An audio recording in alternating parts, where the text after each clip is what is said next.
Hola amigos de Tech, ya has preguntado por qué el dolor de pecho no es causado por tu ex. Aquí te traeré la posible causa, un síndrome coronario agudo sin agua siendo escrito PST o AC. Acceso marcadores de sangre y necrosis miofárdica, un dolor torácico persistente.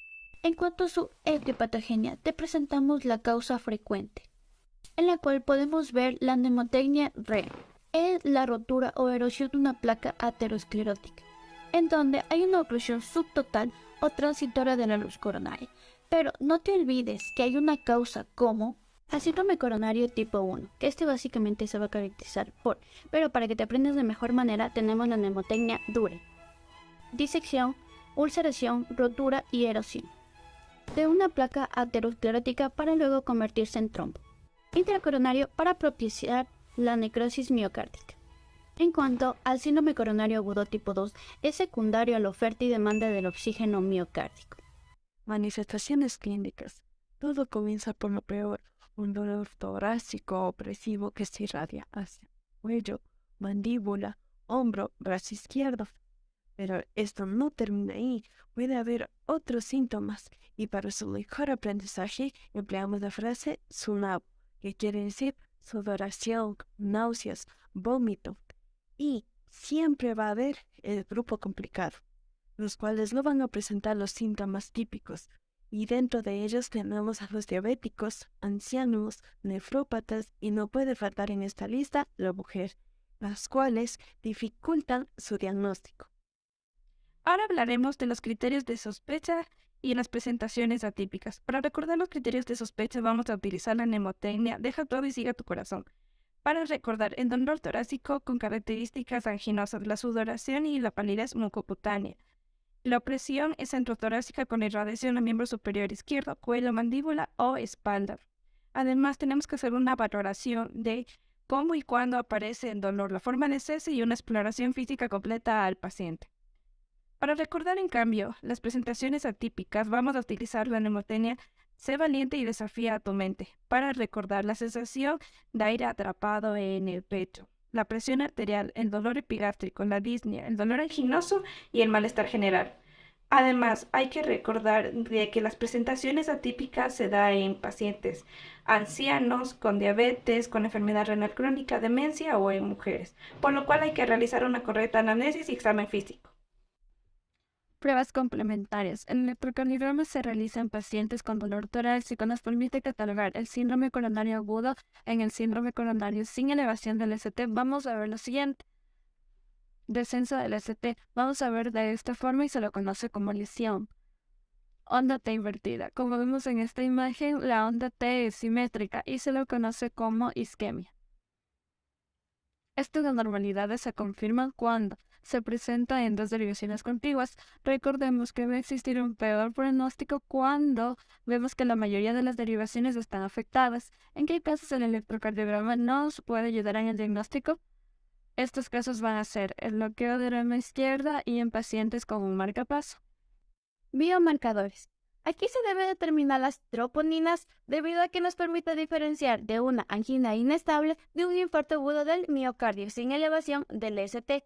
Un dato importante es que en el infarto agudo del miocardio la elevación es rápida a las primeras 4 horas y esto se confirma cuando existe un aumento del percentil 99. También tenemos la técnica de imágenes. En un ecocardiograma evaluamos alteraciones de la contractilidad y la función ventricular. En una anginotomografía computarizada torácica evaluamos si existe calcificación de las arterias coronarias y en la resonancia magnética cardíaca para evidenciar tejidos infartados. Sabemos que existen dos tipos de riesgo, el riesgo isquémico y el riesgo hemorrágico.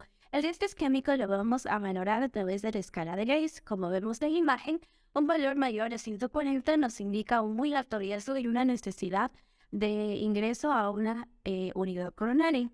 El riesgo hemorrágico, por otra parte, lo vamos a medir a través de la escala de Krusave.